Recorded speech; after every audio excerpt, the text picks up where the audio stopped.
Welcome to Dark Corners with David Allen Voyles. Dark Corners is brought to you by Gestalt Media, an independent publishing company dedicated to serving independent artists. Dark Corners is a horror podcast and may not be suitable for all listeners, therefore discretion is advised. Season 2 consists of episodes written and narrated by David Allen Voyles, based on a story suggested by the Halloween-themed musical work Witchworks, created by dark ambient musician Mombi Yuleman. The 13th episode concludes the season in October of 2020.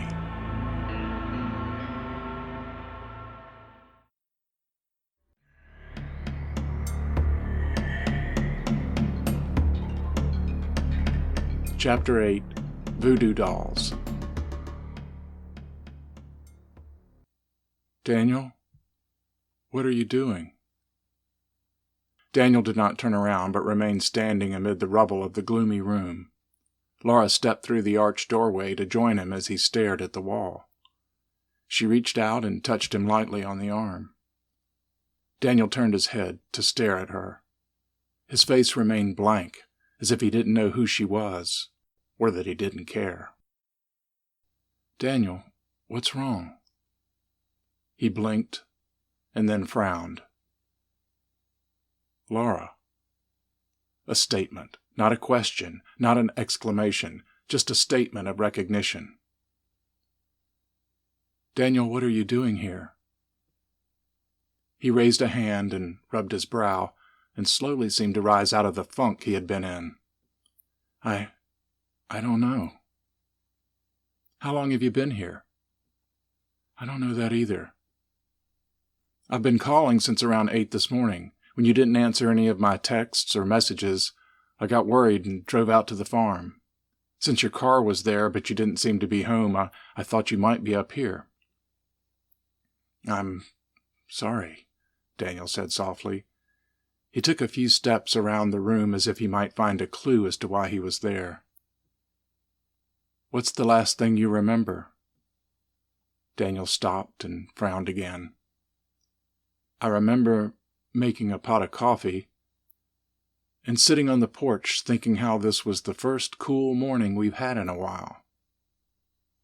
That's it? Laura asked.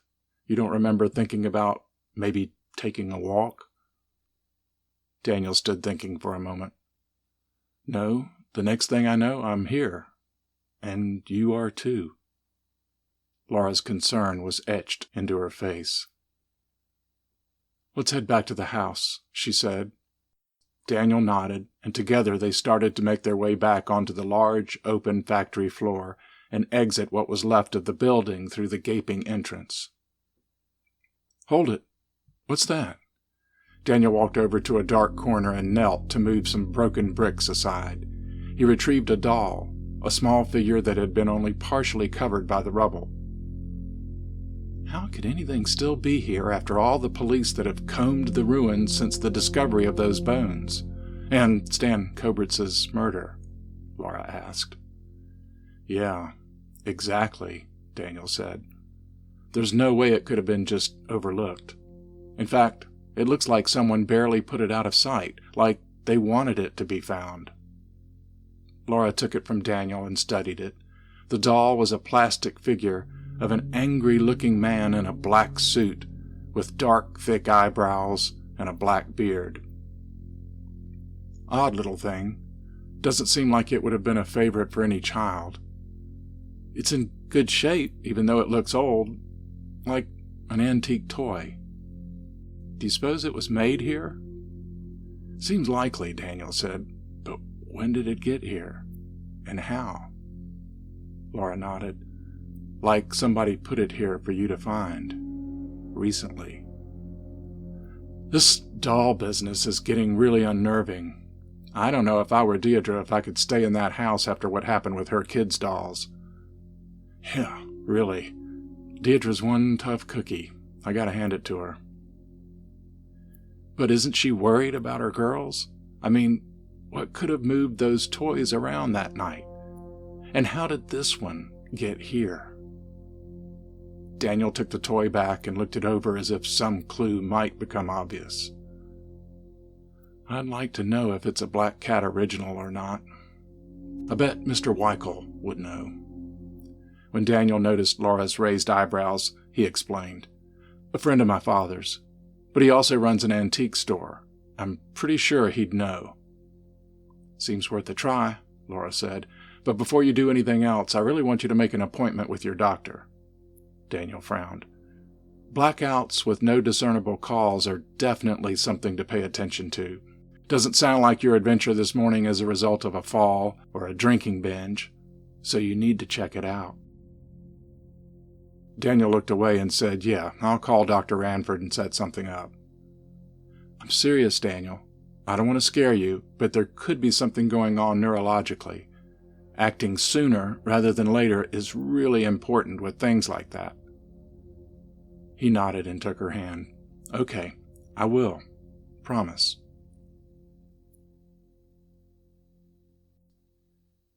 Avery Weichel turned the doll back and forth and peered at it through glasses that seemed as thick as the bottom of a Coke bottle. Well, it sure looks like it could be an O'Bannon toy. It's celluloid, which puts it in the right time frame. They quit making those by the 50s because that plastic was so flammable. But I can't say I ever saw one quite like this. And the clothing looks pretty new. Daniel straightened back up from where he had been leaning on the counter to examine the doll with the shopkeeper. I guess it's not really all that important. I was just curious to know if it was old or not.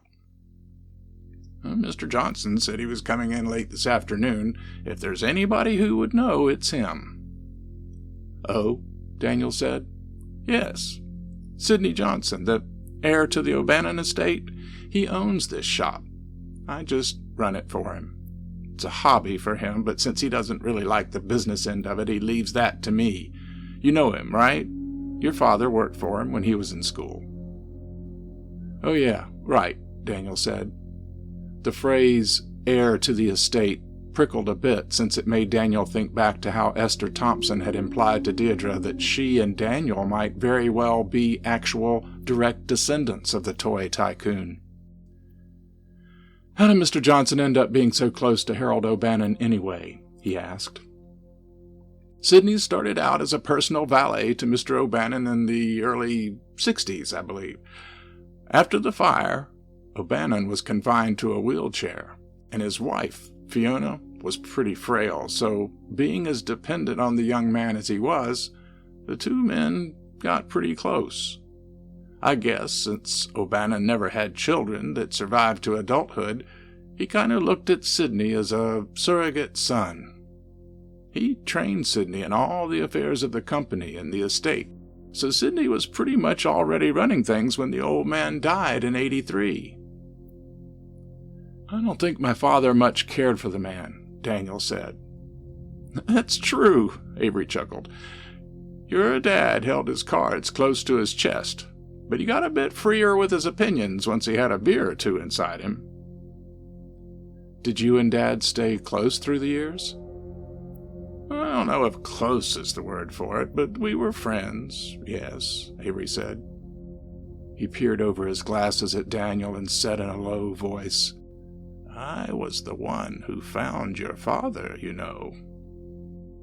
Daniel shifted his gaze from Mr. Weichel's intense stare to the countertop and said, Yes, Deirdre told me. Frank wanted me to take a look at some pieces of old furniture that had been in your family for years and get him an idea of their value. But when I got to the house, Avery's voice trailed off. After a moment of awkward, dramatic silence, he continued. You know, I think your father was always a bit miffed that Mr. O'Bannon put Sidney in charge of the estate instead of him, since your grandfather was once the manager of the factory and all. Miffed is probably putting it mildly, Daniel said. Do you have any idea why O'Bannon chose Sidney Johnson over my dad? Avery Weichel shook his head. Sidney's my boss and more or less a friend. So far be it from me to say anything untoward about him. He paused, which told Daniel that he was about to hear just that. "But he can be kind of conniving when the opportunity presents itself. I think he was fine with handling some of the darker sides of the witchworks." Daniel was surprised to find that Mr. Weichels' use of the vernacular term for the factory struck him as bordering on disrespectful, even though he had used it on occasion himself. Darker sides? Avery leaned in again on the counter, and his voice took on a conspiratorial tone. "Some folks say that Harold O'Bannon's wealth may have come from other sources than just the toy business. He had some shady acquaintances that Sidney Johnson didn't mind working with." "Like what? Organized crime?" "Darker than that." Daniel squinted and shook his head. "What's darker than the mafia?" Avery made a show of looking around the store to see that they were still alone, although no one else had been present when Daniel had entered the shop, and no one had entered afterward. Again, he spoke just above a whisper. "When you worked for Harold O'Bannon, you worked for more than just the Black Cat toy factory." He nodded and raised an eyebrow knowingly at Daniel, who was still at a loss as to what Mr. Weichel was trying to communicate. "I'm not following," Daniel confessed. Avery studied the young man carefully before speaking.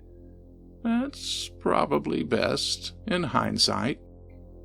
The shopkeeper rose up from the counter and brushed his hands over his chest to remove invisible particles of dust.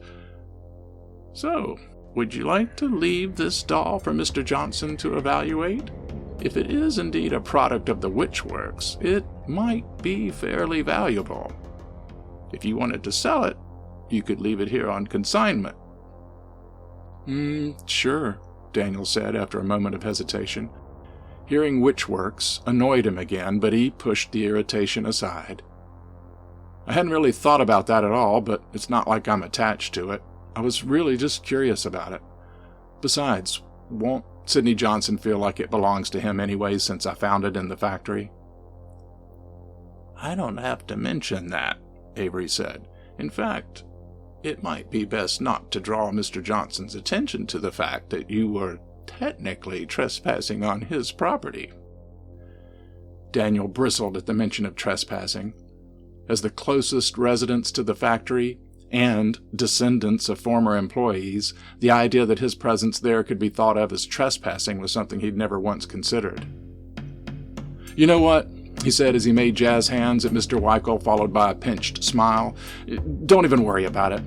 Keep the fucking doll for all I care. I don't even know why I picked it up." Daniel couldn't really explain why he was as angry as he was, or how he had gotten that mad so quickly. It wasn't like him to let such a little thing rile him so, but he could feel his face growing hotter as he spun and walked out of the shop, leaving the astonished shopkeeper gaping at him from behind the counter.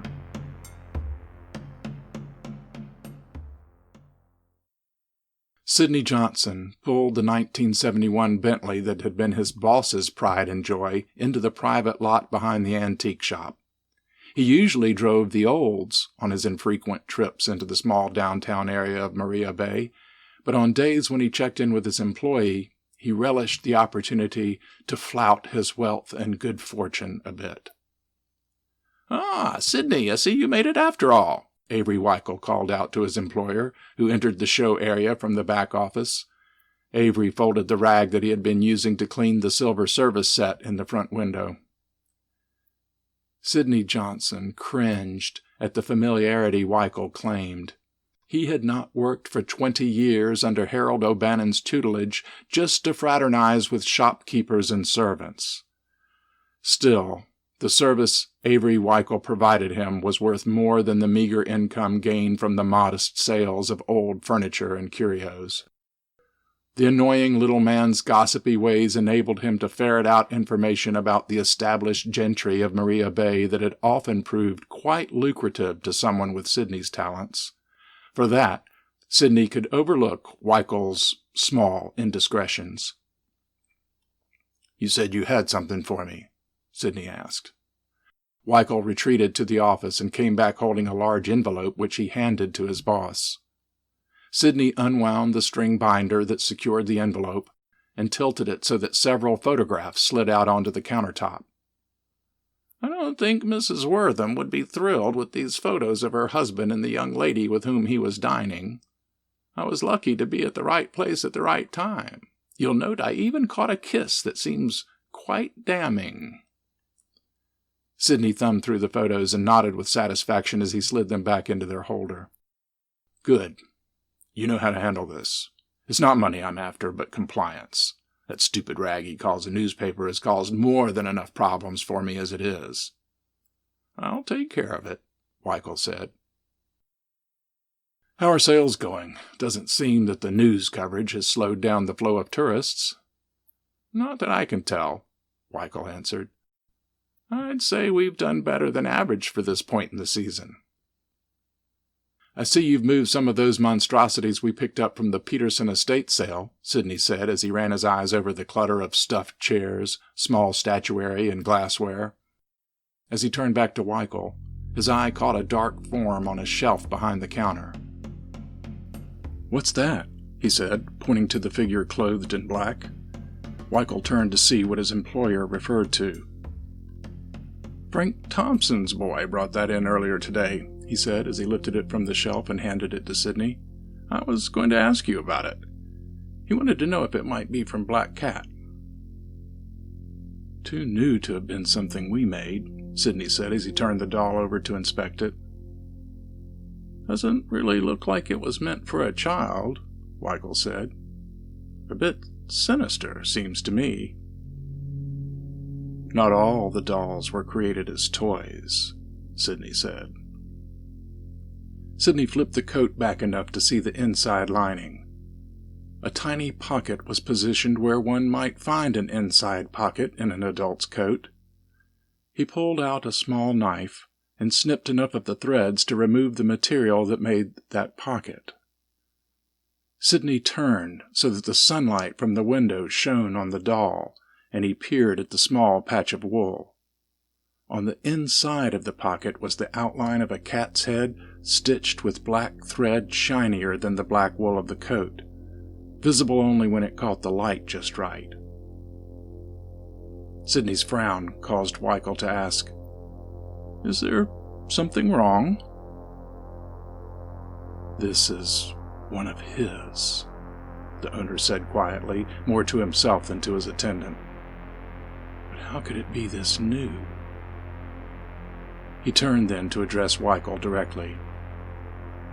"What did Thompson say about it?" His eyes bore into Weichel with an intensity that the clerk found frightening. He said he found it at the factory." Sidney's eyes narrowed. "What was he doing at the factory?" I don't know. He didn't say." "What else did he say?" "Nothing. He just wanted to know if it might have been made by Black Cat." "I'm taking this with me. If Thompson comes back, don't tell him anything about it. Don't say anything about it to anybody. As far as you know, it was just a doll made by some unknown toy maker that you sold to a tourist."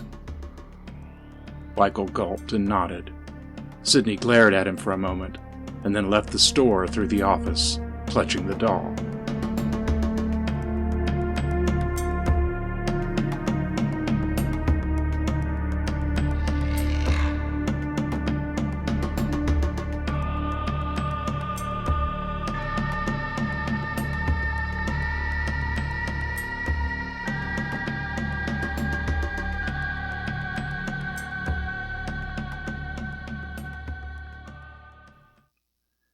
Sidney sat at the large mahogany desk, staring at the malevolent-looking figure which was propped against the brass base of the lamp that shone down on it.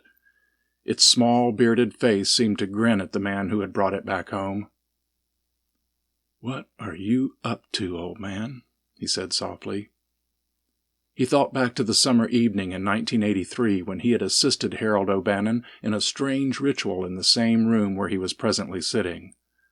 The coroner had ruled O'Bannon's death the result of a heart attack, which was a correct diagnosis. Sidney Johnson had claimed to be in his own quarters, unaware of any crisis at the time of O'Bannon's death. But he had, in fact, performed the strange rites that his mentor had required. Sidney rose from the desk and walked over to one of the walls, which, like the others in the room, were lined with bookshelves. Those shelves were filled with books, but on the adjacent two walls, and on the wall behind him that included the fireplace, hundreds of toys and dolls sat. The shadow cast from the fireplace looming large on the wall was obviously his own, but somehow, illogically, it seemed separate from him, like a dark spirit evoked by his recent thoughts. It was early in the year to have a fire, but the weather had turned unseasonably cool that day, and Sidney enjoyed having a fire purely for aesthetic purposes rather than because he needed one for warmth. It added a sense of opulence, of luxury to his existence. But now it served to unnerve him rather than offering its usual comfort. He ran his hand over the spines of leather-bound grimoires that were mixed in with tomes that were comparatively more modern, but still quite old, until he found the one he remembered O'Bannon had used that night. He pulled it from the shelf and shuddered at its soft texture as he considered from just what kind of leather the cover was most likely made. He could not decipher what the title meant. The language was unfamiliar to him, but the image of a skull on the front left little to the imagination as to the content within its pages. A noise behind him distracted him from his thoughts. Frowning, he slid the book back into its proper place on the shelf and turned to survey the room. A log in the burning fire suddenly popped and shifted, sending sparks up the stone chimney. Must have been the fire, Sidney thought. He shook his head at how he had spooked himself by diving back into those frightening memories and moved back to the file that lay open on his desk. He sat and thumbed through the documents until he found what he was looking for. O'Bannon's last will and testament. He scanned the page, running his finger along the lines until the passage he wanted jumped out at him. I, Harold Edward O'Bannon, being of sound mind, do bequeath all my estate and properties to Colleen Whittier Thompson, daughter of Angel Whittier and myself, with the stipulation that upon Colleen's death, said estate be passed down first to any male progeny that should issue from Colleen. If Colleen should have no male children, then the estate should be passed to female offspring to be held and managed by that female child until a male child is born to her. Said child will at that point be named the beneficiary of my estate. If no male child issues from the union of Colleen and Frank Thompson, or a subsequent husband should she remarry, I bequeath all my estate to my trusted aide and ward, Sidney Vance Johnson, in recognition and gratitude for his loyal service. Sidney smiled and set that document aside and pulled out a copy of the one he had just examined and found the desired passage within its pages. Thereby, I, Harold Edward O'Bannon, being of sound mind, do bequeath all my estate and properties to my trusted aide and ward, Sidney Vance Johnson, in recognition and gratitude for his loyal service. He then took the first document that he had set aside, stood, and walked to the fire and leaned forward to toss it onto the burning logs. The sound of something moving behind him again caused him to straighten and pivot, the document still clutched in his hand. "Who's there?" he called. Silence for a moment, until a stuffed dog fell off the shelf to his right onto the carpet. Sidney jumped and moved over to lean against his desk, the papers he had intended to burn crumpled in a fist clenched tightly in fear. To his left, behind the desk, he then heard the whistle of a toy train, and a small locomotive rolled across the shelf where it had sat still for decades, until it, too, tumbled to the floor. Sidney moved away from the desk to stand in the middle of the room, well away from the walls.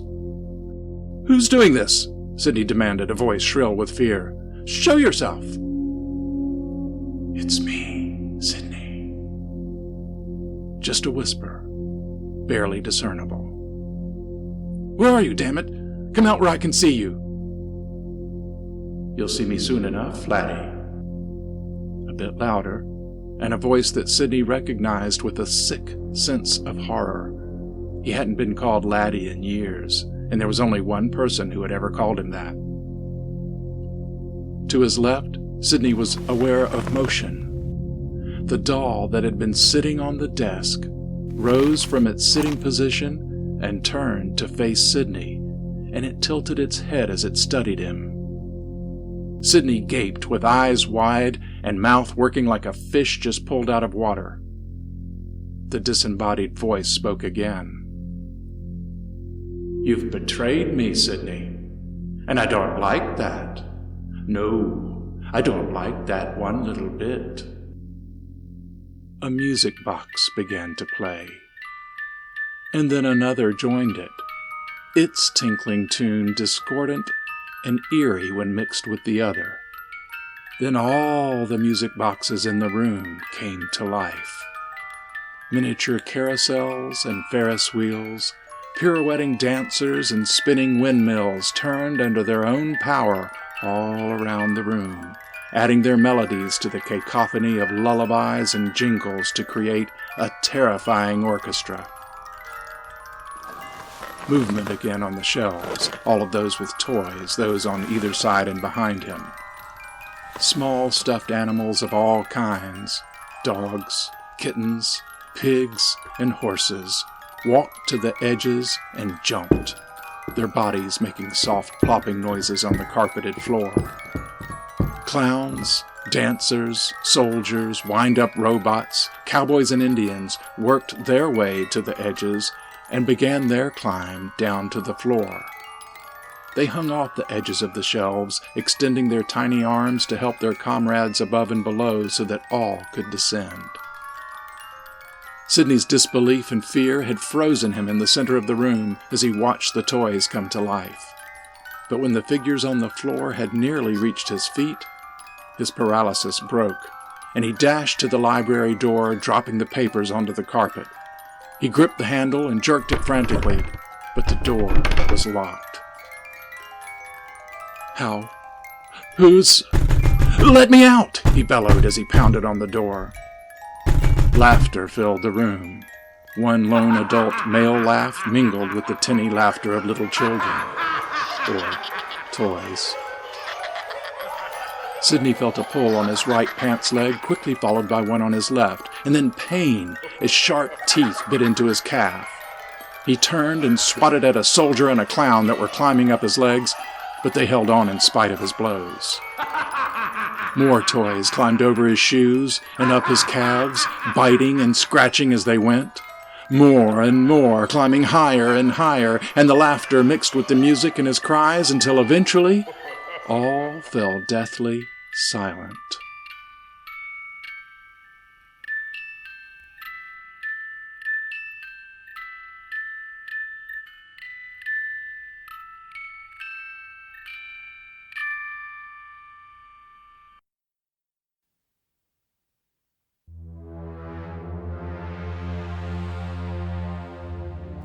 That concludes this episode of Dark Corners with David Allen Voyles. Music for Dark Corners was written and performed by Mombi Yuleman and can be purchased at mombiyuleman.bandcamp.com.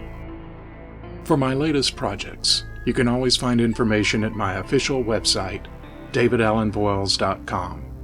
And I invite all of you to join our Dark Corners Facebook group, where you can find background information on posted stories, previews of upcoming stories, and all kinds of other dark content.